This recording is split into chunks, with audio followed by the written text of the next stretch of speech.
Grow your practice, grow your wealth, grow your impact. Find out how to spend less time in the dental chair and more time on the things you love. Welcome back to the Dental Wealth Podcast. Glad to have you back.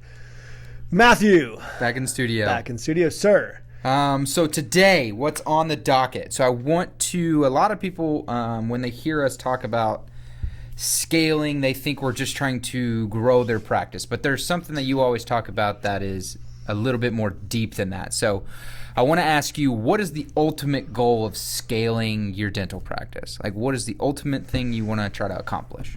When we look at, often what I'll talk about is there's three main focuses when you're trying to grow a business, and they're either in three categories. One's income. I want more income. I want to be able to pay down debt, those types of things. Two is valuation. I ultimately want to sell, and so I want to buy higher valuation. And how do I grow valuation? And three is revenue, which is ultimately how do I increase revenue so that I can scale. Now, the reason why you increase revenue is to scale. Here's why I say that.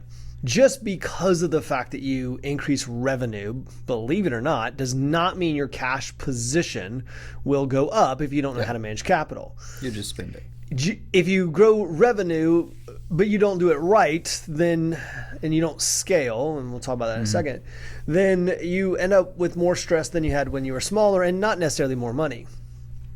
And so that's important. And then we look at this idea of,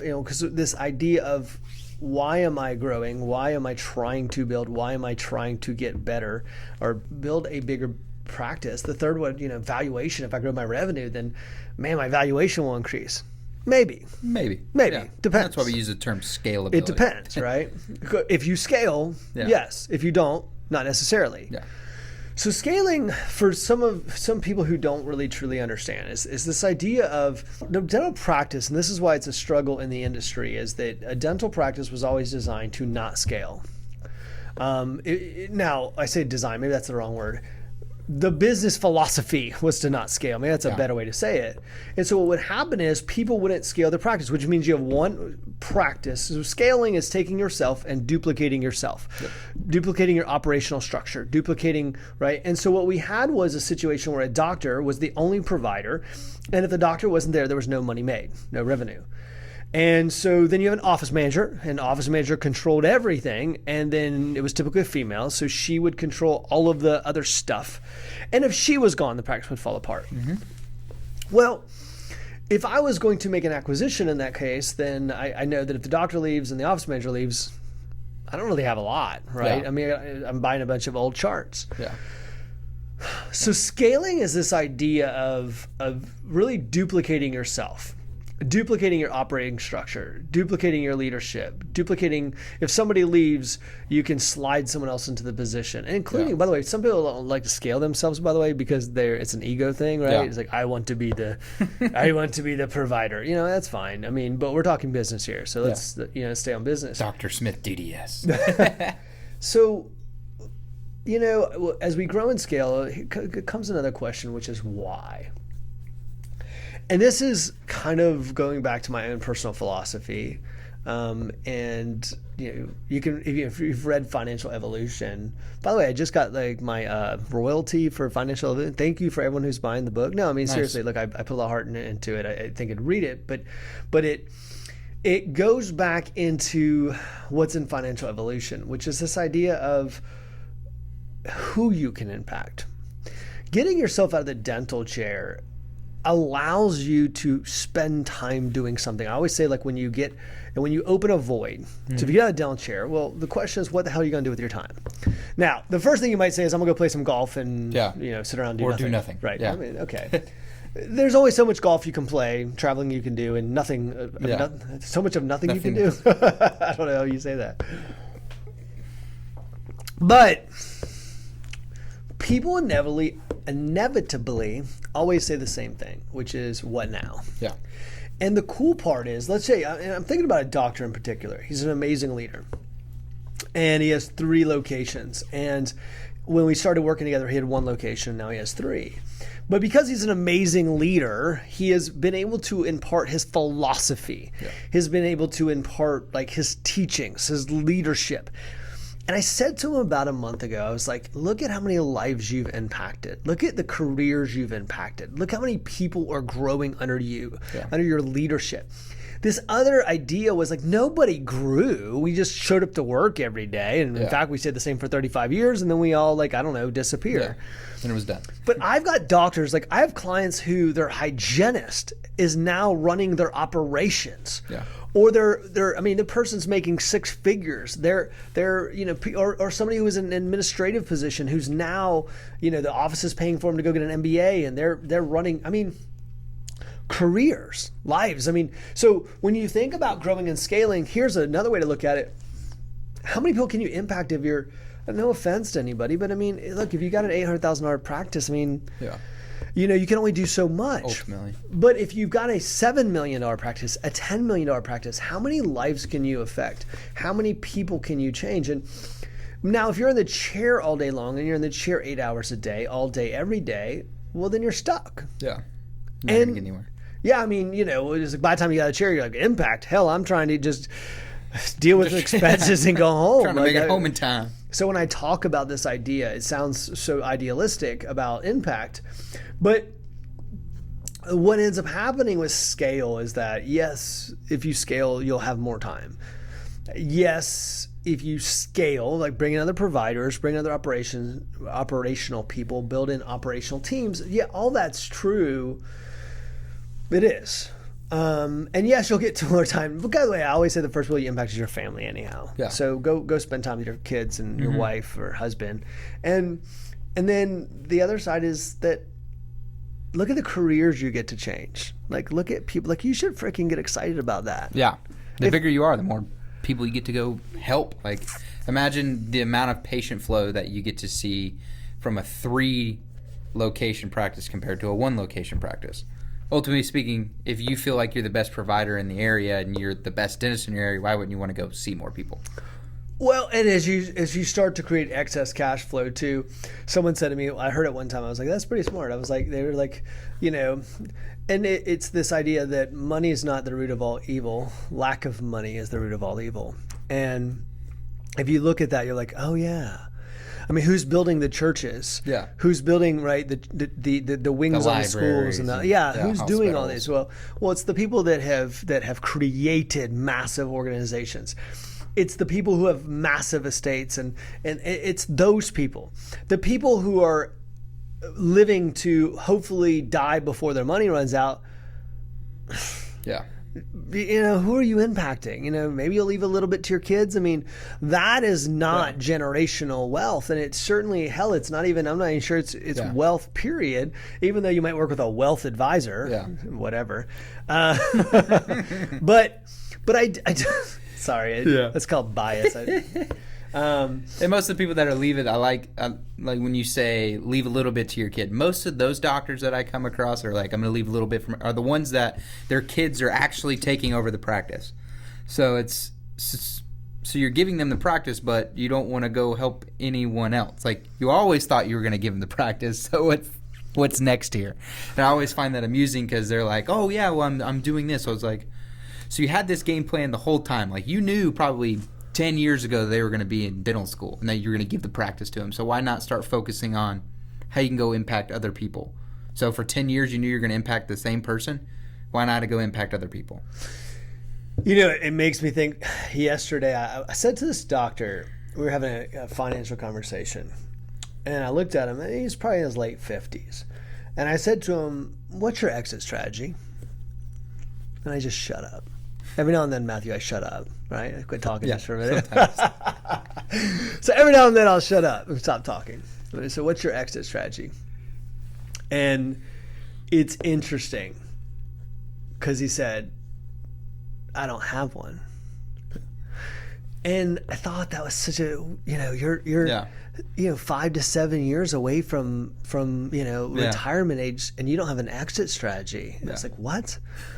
So I think that's also an epidemic, and we talked last week about epidemic, of underpayment and not investing in talent. I think there's we're going to use the word epidemic. We'll use that 2 podcasts in a row. Maybe that's all you're allowed to use is 2 in a row. And so then we say we if we look at that, we say we have an epidemic of lack of exit strategy. Yeah. Because no one's ever thought about it. And it's like, what do you mean you didn't think about it? Yeah. You're 5 years away. What the hell what have you been thinking about? Yeah. And I'm not trying to beat this person up, by the way. They wonder why they feel like it's a rat race all the time. Because if you had said, I've got 5 years left and my exit strategy is to sell this thing for $5.6 million because net of taxes I'll get whatever, then that's completely, then you would have you would have a goal, right? You would have a focus. And maybe it's I'm going to pay off all my debt or pay off my whatever it is, but I'm going to scale this thing and keep it. But what's your exit strategy? You should know. Anyone listening to this right now, and I don't care if you're 31 years old and you just bought a practice and you figured you got 30 plus years to you still should have an exit strategy. You still got to know what your exit strategy is. What am I doing at the end? Like, I have an exit strategy with Tower Leadership. Yeah. You have to have an exit strategy. That doesn't mean people, well, I'll never sell off. Bullshit. You're going to sell off at some point. Like, some point you might prolong it, but at some point you're going to walk away. Yeah. Now, the funny thing about the work I do and telling people to keep the practice, I know I can buy them another 20, 25 years of wealth. Yeah. But eventually they're still going to sell it off. Yeah. And then what does that look like? And so you've got to be planning today, because if you're on that, I saw this calendar on Facebook the other day. I was trying to sell me motivational crap. I wonder why. The stuff that comes across. It was good though. I thought it was pretty good. So I come up on this calendar, and it's a week calendar. So basically what it does is the sadistic part of like counting your weeks till you die. It's like statistically how long you're going to live. And at the end of the week, you're supposed to grab a pen and like say, this is one more week of my life, right? I just couldn't, for whatever reason. It just sounds sadistic. I can't do it. Calendars and journals, people. That's what Eric likes. Calendars and journals. One more day till I'm dead. I don't know. It just didn't seem like something I wanted to participate in. Like, I get it though. I get the idea, which is this idea of it's still an exit strategy. Yep. And it's interesting because I was like, this calendar is kind of an exit strategy saying, hey, I'm going to leave this world. This is statistically how long I'm going to be here. Yeah. And what is my exit strategy? It's kind of a cool point, right? So we all should have an exit strategy with our lives. I mean, that's, really getting deep now on the podcast. But I mean, but it's like, it's true. It's what is your, like if I asked you right now, the average person right now, what's your exit strategy in life? Yeah. They would be completely like, what? Yeah. What are you talking about? And here's the funny part about what I just mentioned ago. Imagine someone saying to you, what's your exit strategy for this life? And imagine saying, my exit strategy is that I die before my money runs out. And that's so sad, right? What a sad statement. I mean, could you inspire the generations with that one? So I was thinking about this week, and nothing's infinite, right? It's a finite period of time that you're here. And as we looked through that, and I looked at this calendar and said, well, every week matters. So whether you say you're going to keep this practice for 30 years, 5 years, 100 years, whatever you want to put down. Have a game plan. You still have a game plan, right? You should still say, my exit strategy, if I was to ever walk away from this, because there's always a check. Yeah. I remember back in, this is going to date me a little bit. Back in the 80s, the WWF days, there was I think it was Ted DiBiase, $1 Million Man, right?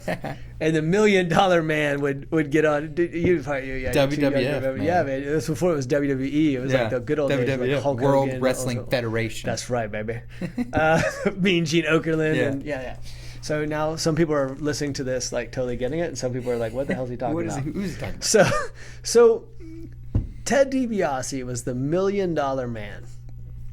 And the $1 Million Man would get up and he would say, everyone's got a price, right? I remember that was his unique his microphone take. That's right. It was a little slogan. Everyone's got a price, brother. And so it isn't it true? Like everyone's got a price. Matthew, what's your price, brother? What's your price? So everyone's got a price. So it's like, what the hell is your price? You got to have a number. Why do you not have a number? Yeah. So, well, I would never sell. Not true. If somebody walked up to you and said, like, $30 million check. Here's $112 million. You'd be like, see ya. Bye. Yeah. So there's a number. Now, what does that have to do with scalability? Well, you'll get there quicker when you increase scalability. First of all, valuation is going to increase, but you're going to also be able to have the quality of life. You're going to be able to impact others. Look, there's a point where you're going to walk away from this, and exit strategy is part of it. But as part of your exit strategy, if you start thinking about exit strategy, like let's go to exit strategy now all the way. Like at the end of the day, if you created exit strategy for your life, wouldn't you have impact in there? I mean, yes, you might be someone who says, I just want to spend it all.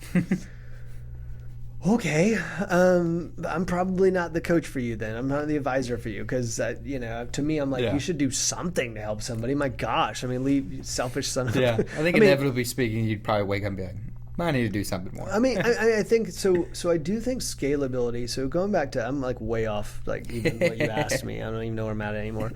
At the point of this podcast is to talk about this idea of scalability. Scalability gives you the time to ultimately be able to do the things you want. It creates a void within your practice time and opens up free days and free times. Within that time, you have the ability to go and create an operating system and create talent and upgrade talent and mentor talent and bring in the right people.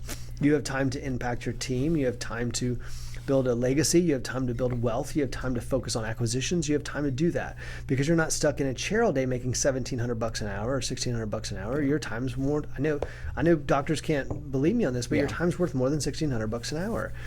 So what ends up happening is you start to figure out how you can go do acquisitions and how you can grow and how you can acquire and how you can create.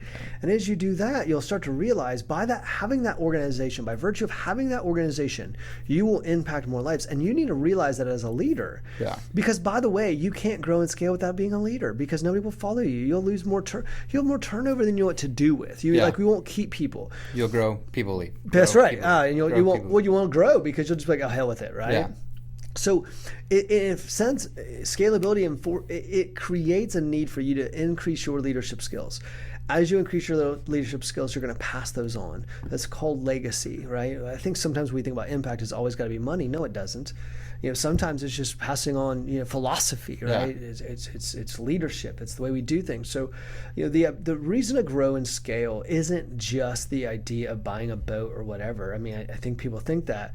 And yes, there is a exit strategy, which should be some type of a price point and something. But I want you to also go one step further from that because the true wealthy people go, it's not the money. The money's great, and I'll do some awesome things with it. I'm going to have a lot of fun too.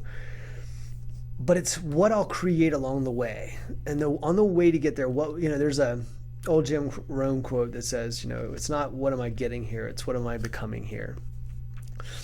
Scaling will help you become a better leader. It will help you become a better manager. It will help you become a better, honestly, altogether, you're going to have to step up your game, but it's going to help you be a great influencer, an influencer of people. And I would encourage anyone listening to this podcast who believes the idea that they have this unique ability to impact people's lives to freaking go do it and go grow and scale. And it's not just necessarily to buy stuff. Your exit strategy doesn't have to just be monetary. It can have all kinds of things in your exit strategy. I want to leave this type of a legacy and these type of leadership behind, and I want an organization that you can fill in the blank. So if you're listening this week, I would encourage you to spend some time. Start thinking about it. And journal. Like I would write down first, like, what is my exit strategy to this life? What a great place to start, right? Go out and then come back in. And then realize what you would need to do in your practice to get there. What would your practice need to do to get there? And then what do you need to do today? Wind it all the way back down today and say, this is why I need to invest in this organization, invest in my growth, and invest in the future. Yep. Love it. It's a good wrap up right there. Yeah. Right? Great way to end it. Guys, thanks for listening. We'll see you next time.